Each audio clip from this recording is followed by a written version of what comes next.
Tuhan. Kami mau belajar bagaimana kami bisa mengendalikan diri kami di tengah-tengah krisis. Roh Kudus, singkapkan dalam nama Yesus. Amin. Saudara, saya tadinya mau melanjutkan tentang detour. Kita selama minggu ini belajar tentang detour, jalan-jalan memutar. Jadi saudara, ada jalan yang seharusnya engkau tempuh hanya dalam waktu 1 jam. Karena engkau membuat kesalahan, jalan itu diputar sama Tuhan. Kalau engkau mengalami detour, jangan salahkan kanan kirimu. Ya, pertama kita sudah belajar tentang the purpose of detour. Tujuan tentang jalan memutar itu apa? Yang kedua, kemarin kita sudah jalan tentang the proof of detour. Bukti engkau berada di dalam detour Tuhan itu seperti apa? Nah, pagi hari ini sebenarnya saya ingin kita belajar yang ketiga tentang the providence of detour. Pemeliharaan Tuhan selama engkau berada di detour Tuhan. Tapi ada waktu pagi tadi saya berdoa. Tuhan suruh saya untuk kita belajar tentang how to manage your anger during a crisis. Bagaimana kamu bisa mengelola amarahmu, emosimu selama krisis hari-hari ini. Saudara yang terkasih dalam Tuhan, mungkin saudara dan orang-orang yang saudara pimpin, bisa istrimu, bisa anak-anakmu, bisa karyawan, bisa tetangga, itu mengalami yang namanya tingkat sensi itu meningkat, saudara. Setuju?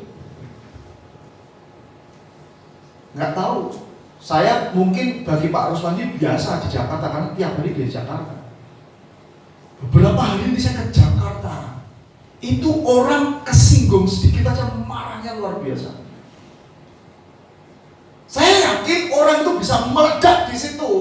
Itu tidak ujuk-ujuk, saudara. Itu pasti seperti gunung es. Di bawahnya itu sudah gede dulu, yang muncul di atasnya, di atas permukaan air itu kecil, tapi di bawahnya itu sudah gede sekali. Saudara, saya mau beritahu, hal ini seharusnya tidak perlu mengejutkan saudara dan saya. Ya, karena saudara bisa melihat sendiri bahwa memang ada banyak alasan, saudara. Ada juga banyak pemicu bisa bagi munculnya benih-benih kemarahan itu, saudara. Ya, isolasi. Kita diisolasi, saudara, dalam waktu yang tidak tahu kapan berhentinya, saudara. Ada pemberhentian kerja secara massal. Terus juga ada hal-hal yang lain, saudara. Jangan pikir sekolah di rumah itu enak. Ada banyak anak-anak Tuhan ngomong, wah, ternyata ngurusin anakku sekolah tidak segampang yang saya pikirkan. Itu bisa meningkatkan tingkat stressing, kemarahan yang benar-benar kadang-kadang bisa meledak, saudara. Nah, how to manage, bagaimana saudara mengelola amarah saudara selama saudara berada di musim-musim krisis seperti yang saudara dan saya hari-hari ini alami. Yang mau saya ingin ingatkan kepada saudara adalah kemarahan itu nggak perlu mendominasi hidup saudara. Yang saya katakan amin. Katakan kanan kirimu, kemarahan itu nggak perlu mendominasi hidup kamu. Ya, dan lebih dari sebelumnya, sekaranglah saatnya untuk saudara dan saya melihat bagaimana imanmu itu bisa membuat kamu bisa tetap tenang. Bahkan selama saudara menjalani musim lembah yang kelam. Saya tadi waktu menyanyikan lagu ini, saudara, saya mau beritahu ya, kalau saudara nyanyi nyembah Tuhan itu ya, saudara jangan asal nyanyi, tapi kau perhatikan tag-nya itu, saudara. Dan kau ngalir di sana sama Tuhan. Jangan sekedar nyanyi toh, Allah Tuhan yang berjanji, tak sekalipun kau ingati kesetiaanmu. Rugi kamu, saudara. Kalau kamu nyanyi, kamu perhatikan teksnya, kau ngalir di sana. Engkau bisa yang namanya itu yadah dengan Tuhan. Kalau kau baca renungan saya setiap hari, yada itu artinya apa? Kau sedang berhubungan intim dengan Tuhan. Dan ketika kau berhubungan intim dengan Tuhan, gak mungkin gak ada sesuatu yang dilahirkan dalam hidupmu. Entah itu kesabaran, entah itu penundukan, entah itu kerendahan hatian. Gak mungkin tidak ada yang dilahirkan ketika anak Tuhan itu yada dengan Tuhan. Kalau kau hari ini belum menemukan jalan keluar, yada terus dengan Tuhan. Nanti tiba-tiba dia akan dilahirkan. Saat sang pria itu mendekati wanita dan dia mulai bersetubuh, sang pria mulai melepaskan spermanya di sana. Pada waktu saudara itu sebagai mempelai wanitanya Tuhan, dan Tuhan itu mempelai pria, dia adalah firman itu. Engkau kejar dia, engkau dekati dia, engkau tiduri dia, bahasa negatifnya ya. Maka yang terjadi apa? Ada pewahyuan dilepaskan, dan itu nangkep pikiranmu, dan itu nangkep hatimu. Maka yang terjadi, engkau bisa ngeh, oh begini toh jalan keluarnya. Nangkep maksud saya saudara? Saudara jangan terlalu dilebih-lebihkan dan mendominasi hidupmu hari-hari ini kemarahan. Gak perlu saudara. Saya tulis ini, anger is not always wrong. Kemarahan itu gak selalu selamanya itu salah. Alkitab juga memberitahu kita bahwa Tuhan juga pernah marah, murka. Tapi puji Tuhan, murkanya sudah ditimpakan di atas tubuh putranya yang kudus 2020 tahun yang lalu di atas kayu salib. Sekarang gak murka Mas Untung, saya katakan dia. Sekarang gak marah Mas Untung, saya katakan dia. Bukankah Tuhan itu sama dengan kita Mas Untung? Masa hari ini kita berbuat dosa dia gak marah? Saya katakan we can't, but God can. Nangkep saudara? Tuhan bisa, saudara gak bisa. Mana bisa Tuhan gak marah? Saya katakan He can, but we can't. Kita gak akan pernah bisa. Kenapa? Karena kita ini masih tinggal di daging. Setuju? Ada orang yang berdebat dengan saya, mana mungkin Tuhan hari ini gak marah? Mana mungkin murkanya surut? Saya katakan murkanya sudah dilimpahkan, dihempaskan seluruhnya di atas tubuh anaknya. Dan sekarang Tuhan gak akan pernah marah lagi. Anugerahnya cukup buat kita yang percaya, katakan amin. Alasan mengapa kita dapat terlibat dalam kemarahan, saya belajar saudara. Karena saudara dan saya itu diciptakan serupa dan segambar dengan dirinya. Yang percaya katakan amin. Saudara, Tuhan itu punya perasaan. Tuhan punya kehendak, dan Tuhan juga punya pikiran. Kalau saudara dan saya itu diciptakan Tuhan sebagai robot, saudara gak mungkin punya perasaan. Gak pernah punya perasaan robot itu. Tapi manusia itu punya perasaan. Disitulah saudara kemarahan, emosi main di sana. Saya mau beritahu sama saudara, saudara dan saya diciptakan segambar dan sepola dengan Tuhan. Saudara juga punya perasaan yang kalau disinggung itu bisa bangkit, bisa terusik. Tetapi yang patut saudara dan saya waspadai akan perasaan yang Tuhan berikan kepada saudara adalah bahwa mismanaged anger produce a many problems. Kalau saudara dan saya nggak bisa mengelola amarahmu, tadi kata mismanage, kamu nggak bisa manage amarah kamu, itu bisa menciptakan banyak masalah dalam hidup kamu. Yang nanti katakan amin. Dan itu bisa mengakibatkan dosa. Dan dosa selalu melahirkan kematian. Memang di surga tidak ada lagi Tuhan urusan dengan dosa. Dosa sudah dibereskan. Tapi di dunia ini ketika engkau sentuh dosa, engkau berhadapan dan engkau jabat tangan dengan kematian. Setuju? Anugerah Tuhan, kasih Tuhan tak terbatas buat saudara. Tapi ingat, saudara dan saya keadaannya hari ini sama seperti Adam pada waktu dia di Taman Eden. Apa itu maksud untuk mampu untuk tidak berbuat dosa? Nangkep? Manusianya ada empat situasi, saudara. Ketika Adam dan Hawa ada di Taman Eden, dia itu mampu untuk tidak berbuat dosa. Artinya dia bisa memilih untuk memberontak dan tidak memberontak. Tapi ketika manusia itu jatuh dalam dosa, keadaannya berbeda.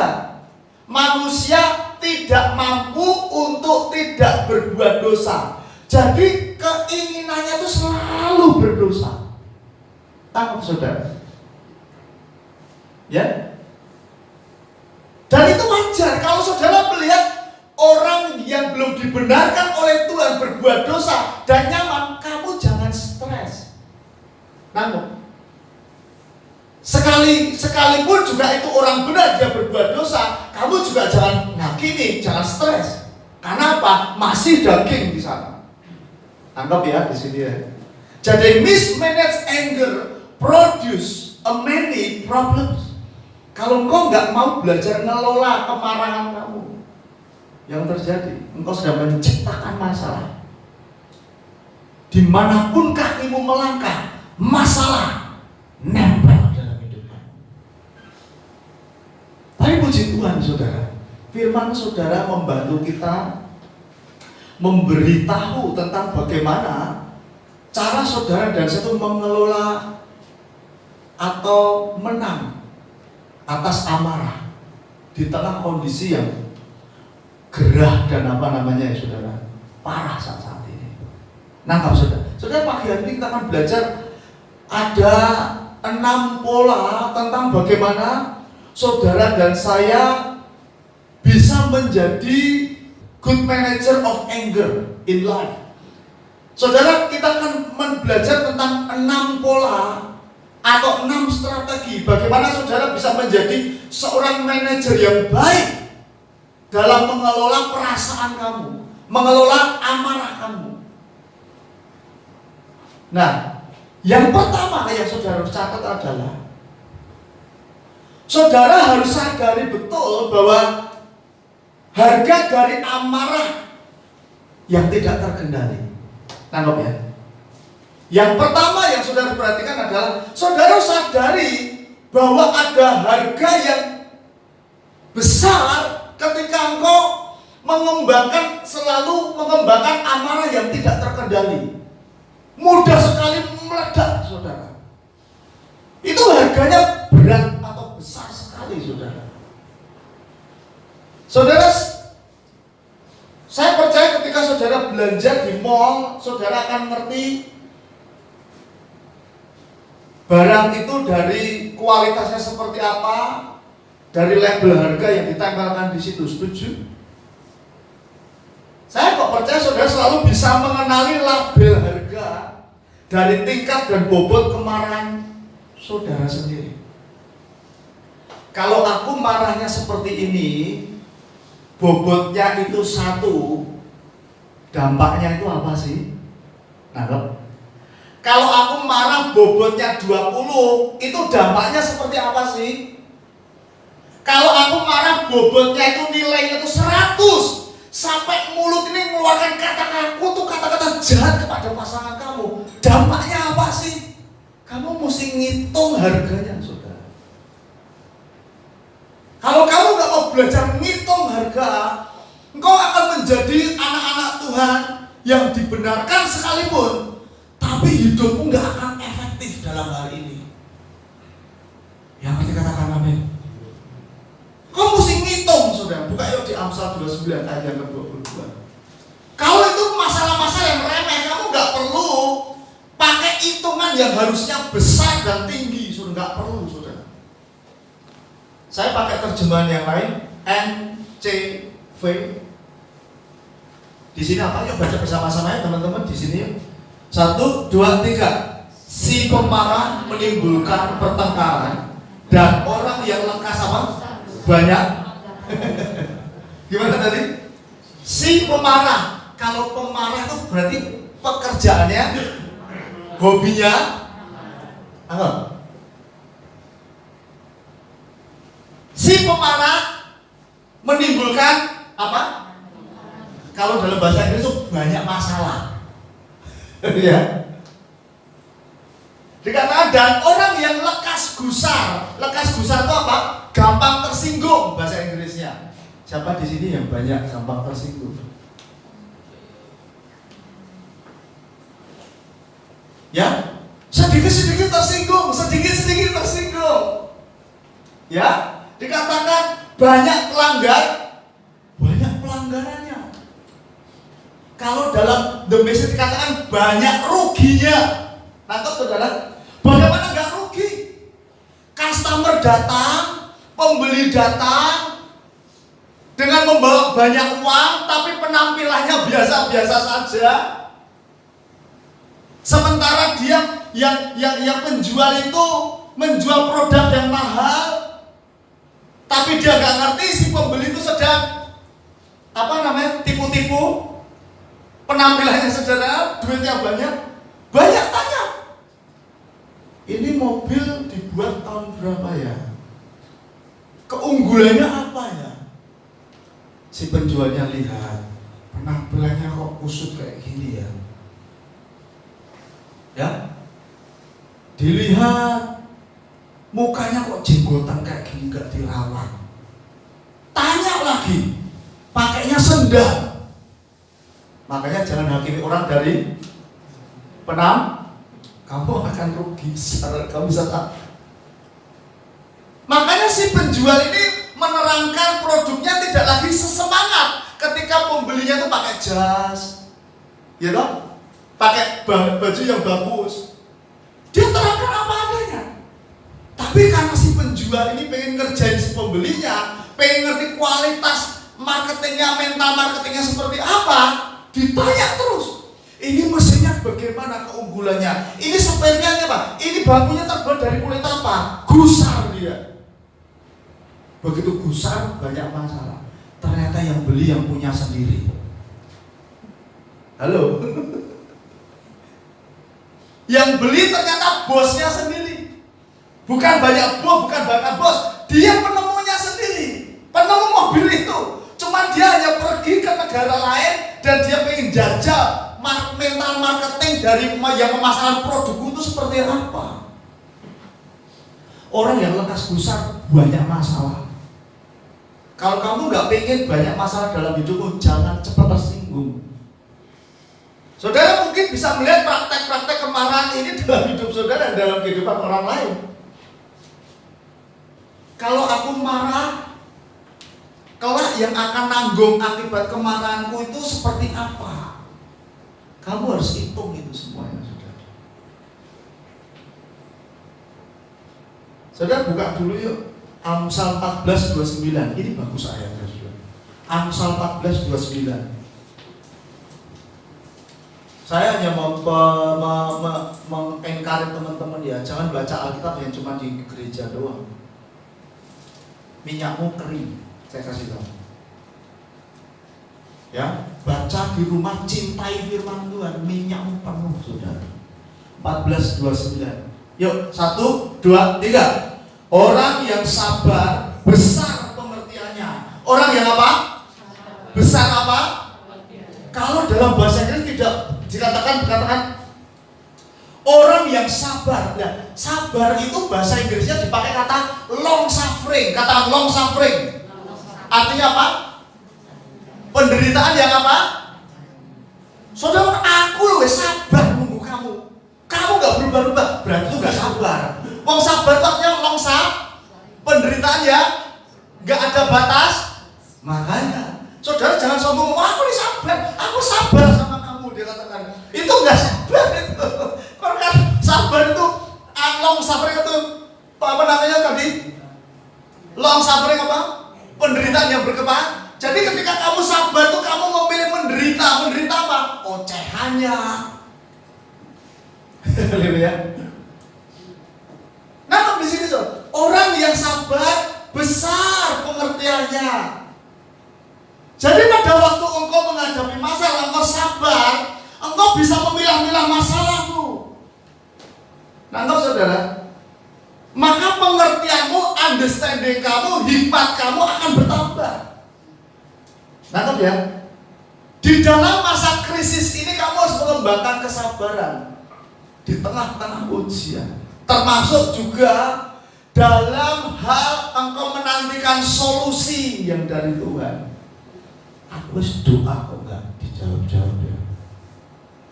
Aku wis doa kok suamiku enggak berubah-berubah ya. Istriku enggak berubah-berubah.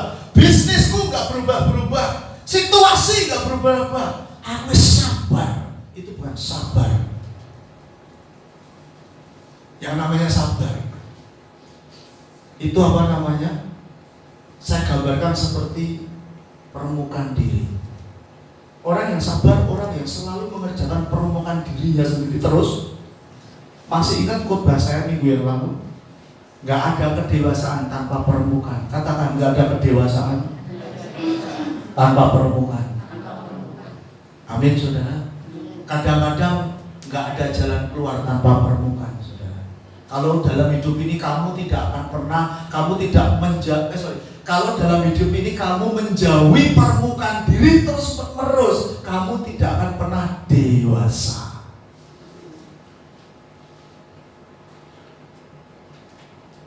Saya nikah hampir dari tahun 2001 ya. Seringkali yang lupa ini laki-laki. Setiap hari itu saya terus berhubungan dengan istri, terus berkomunikasi dengan istri, berjalan dengan istri. Itu tidak henti-hentinya terus terjadi yang namanya permukaan, saudara. Karena apa? Aku memilih mau dewasa. Kalau kamu ketemu orang-orang dewasa itu enak, saudara. Ngomongnya enak, ya kan? Perilakunya juga enak. Orang jabla gak ngising-ngisini, ngerti? Gak ngising-ngisini, saudara. Santun, penuh pengertian dikatakan. Tetapi siapa cepat apa? Membesarkan apa? Dikatakan tetapi siapa cepat marah, meledak, itu membesarkan apa? Orang yang bodoh itu bukan orang yang tidak bisa menemukan hasil 1 tambah 1 berapa? 7 kali 7 berapa? Berarti saya orang bodoh yang pertama sudah. Kali-kalian sampai hari ini saya gak hafal. Serius. Paling bisa lah 1 sampai 5 oke lah. 5 kali 5 25 bisa kan? Tapi kalau udah mulai ganjil-ganjil 3 kali 4 ngitung sih. Telu, peng 4 hitung 6 tambah, udah lewat sama dia. Bodoh itu bukan begitu pengertiannya. Kata stupid di situ itu pengertiannya bukan soal kalkulasi, bukan soal apa namanya. Kata bodoh di situ apa? Artinya begini, kata bodoh di situ saya teliti ya. Ini kan bahasa Ibrani. Kata bodoh itu begini. Memperbesar kebodohannya. Bodoh itu begini. Ya, saya kasih tahu. Ini barang berharga. Aku teliti bahasa aslinya. Ini barang berharga. Dikasih ke kamu. Kamu lihat begini, kamu buang. Nangkep gak? Kata bodoh di situ tuh seperti itu. Bahasa Ibraninya ya. Makanya bahasa Indonesia nyeritakan apa ya? Yus bodoh lah.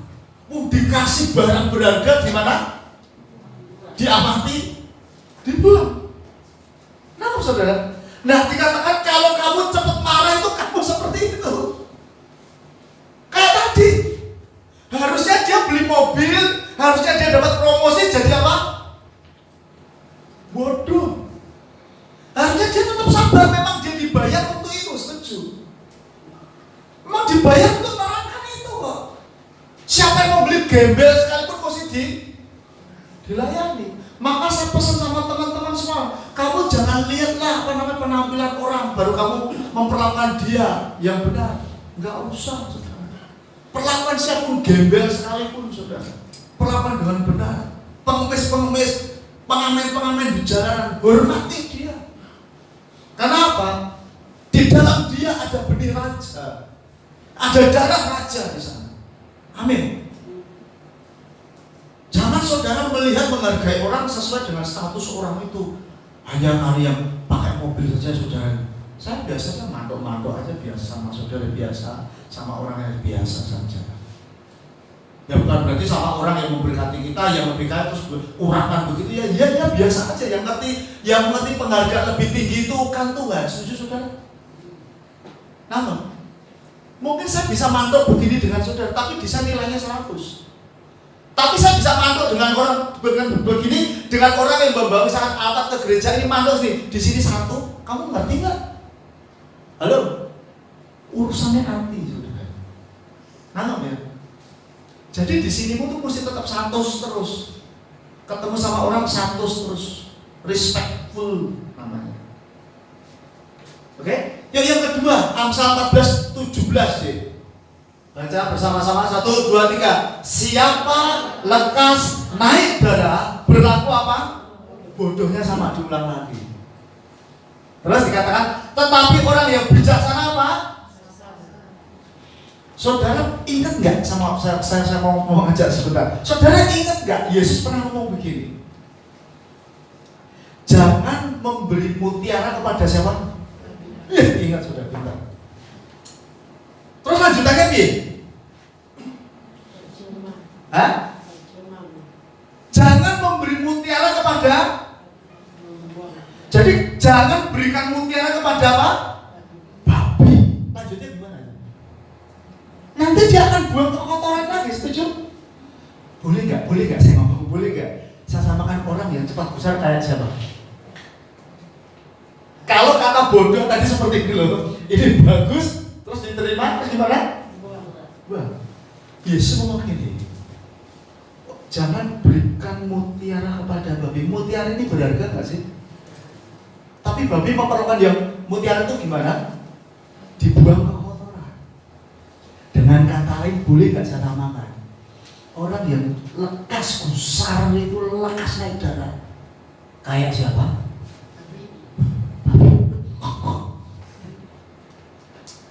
Tangkap ya. Berarti ini ngomongnya kasar tuh nggak? Hanya ini disembunyikan saja ini artinya. Kalau saudara memiliki waktu, memiliki kesenangan merenungkan firman Tuhan, kadang-kadang sudah geleng-geleng kepala, kasar banget bahasa di Alkitab itu. Ngerti artinya kadang-kadang sudah nangis sendiri. Ngerti artinya kadang-kadang sudah sukacita sendiri. Ngerti artinya dapat pewahyuan. Kadang-kadang sudah tenang, kamu nggak perlu takut kecewa, nggak perlu. Gitu sudah jaga dengan Tuhan itu selalu ada yang dilahirkan. Yang Amsal 11:29 yuk. 1, 2, 3. Siapa yang mengacaukan rumah tangganya akan menangkap angin. Orang bodoh akan menjadi. Saudara pengen pilih yang mana? Bodoh atau bijak? Bijak sama saudara. Artinya sama. Kalau tadi bodoh diberi gimana? Lempar. Tangkap ya. Boleh nggak saya bilang sama saudara, orang yang bodoh itu masih anak kecil? Tangkap nggak? Makanya Amsal juga katakan anak kecil itu bodoh pada pengertiannya. Tangkap ya? Nyabrang, belorong. Itu ada anak kecil tuh dua tuh nyabrang begini. Ancangannya ternyata dia lari tuh. Bodoh pada pengertiannya. Saudara pernah nggak saudara lihat anak kecil masih merangkak gitu, terus dikasih emas, mah gadekan untuk modal kerja mah, pernah nggak gitu? Atau mah jual emas ini untuk modal kerja mah, dia masih merangkak gitu, pernah nggak? Tapi dia gimana? Bahkan nah saudara, makanya kalau kita punya pasangan, punya anak-anak, punya tim, punya anak buah, maaf ya, bodoh, goblok, stupid, itu anak-anak. Kerja model dengan orang seperti ini nggak produktif. Yuk jadi orang yang cerdas gitu loh saudara. Saya bukan mengatakan saudara enggak. Yuk jadi orang yang cerdas. Mari, termasuk juga ngomong dengan saya sini. Yuk jadi orang yang cerdas. Saya selalu ngomong sama anak-anak saya, kecerdasanmu akan di atas rata-rata kalau kamu banyak bersekutu dengan firman Tuhan. Buktinya apa Pak? Daud. Dia ngomong gini, aku mencintai firman-Nya sehingga aku lebih berhikmat dari pengajarku.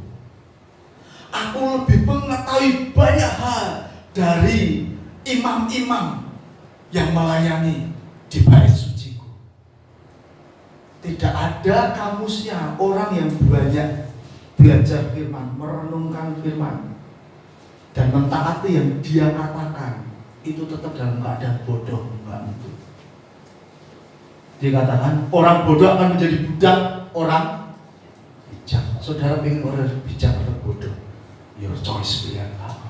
Sedangkan orang bijak itu artinya begini, diberi, dilihat, dipelajari, dikelola, dikembangkan.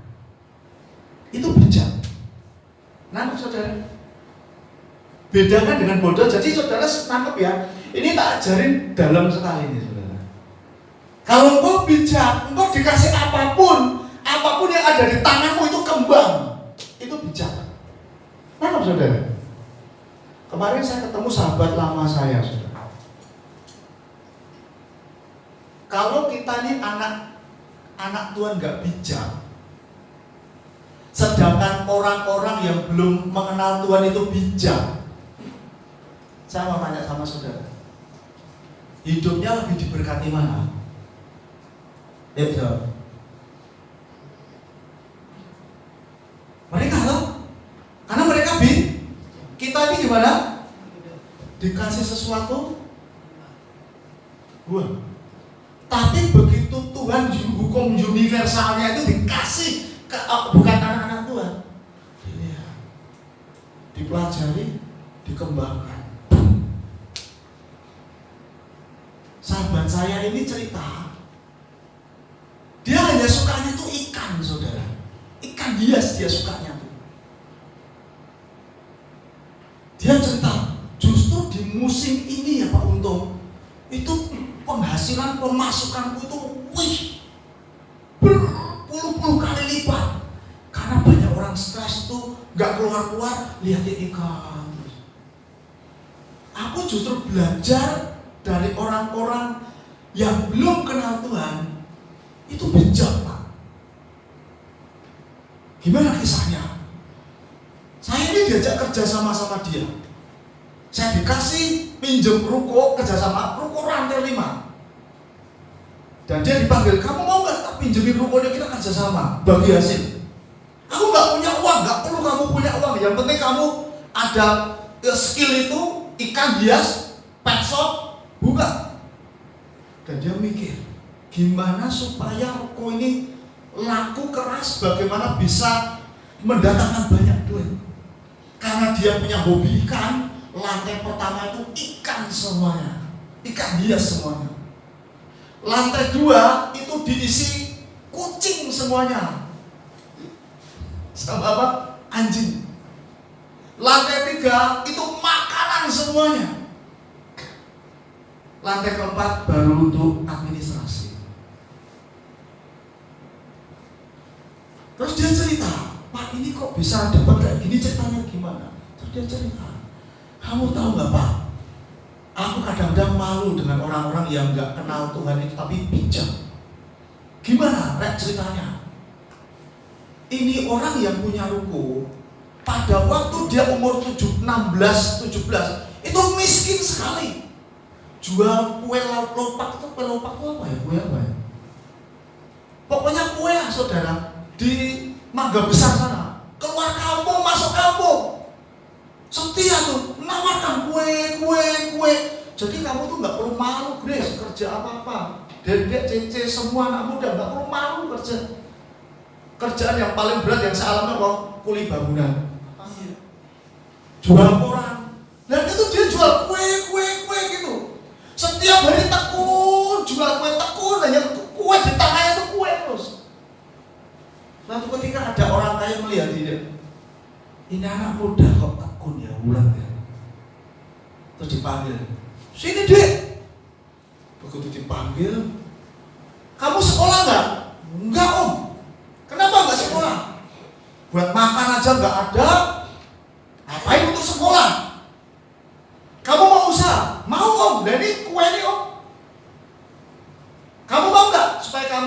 modal, kamu bisa nanti jadi orang kaya. Oh boleh om. Dia pikir modalnya duit, saudara. Akhirnya begini, ayo masuk ke rumahku. Begitu dia masuk, anak ini lihat anjing. Wih, dia senang anjing. Wih, anjingmu bagus-bagus om. Kamu senang anjing? Iya om. Tak kasih modal. Saya kasih yang jantan, sama kasih yang betina. Waduh, terima kasih om, kamsia. Saya om ya, kamsia om. Aku tunggu satu pasang ini bisa memperkaya kamu dalam 5 tahun. Aku tunggu ya kamu. Bawa pulang. Wah, dia senangnya luar biasa.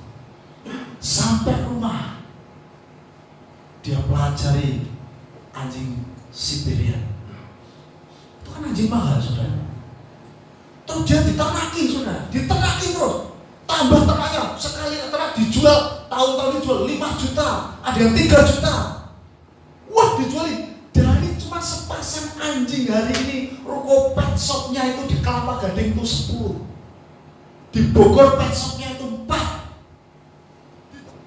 Itu namanya bijak, saudara. Kamu bisa dikasih waktu sama dengan saya, tapi kamu tidak gunakan waktu 24 jam itu. Tapi orang yang bijak mampu memanfaatkan waktu 24 jam itu untuk meningkatkan potensinya. Kamu mau jadi bodoh atau mau bijak? Your choice. Saya selalu sama istri saya, justru hari-hari ini kita bijak, kita gunakan waktu kita untuk mengupgrade potensi kita. Jangan tuh malas tidur-tiduran, nggak ngerjakan apapun. Tuhan nggak suka, saudara. Justru di sini kamu jangan pernah pasif, kamu aktif, kamu bijak, saudara. Jadi gitu ya Pak ya? Iya. Dia nggak kuliah, saudara. Enggak. Saya punya.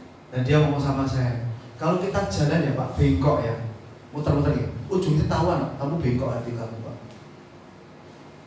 Kamu enggak, aku enggak, ujungnya kamu akan tahu Pak. Tapi kalau hatimu lurus ya, orang memandang kamu bisa salah, tapi ujungnya kamu akan menemukan kamu lurus. Your choice, pilihan kamu. Ayo, jangan bodoh yuk, bijak.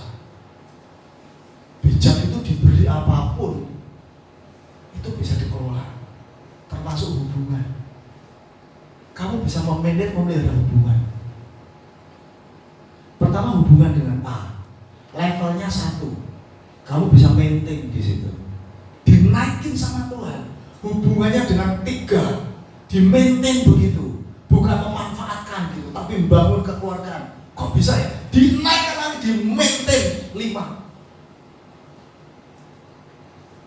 Saudara sekali lagi,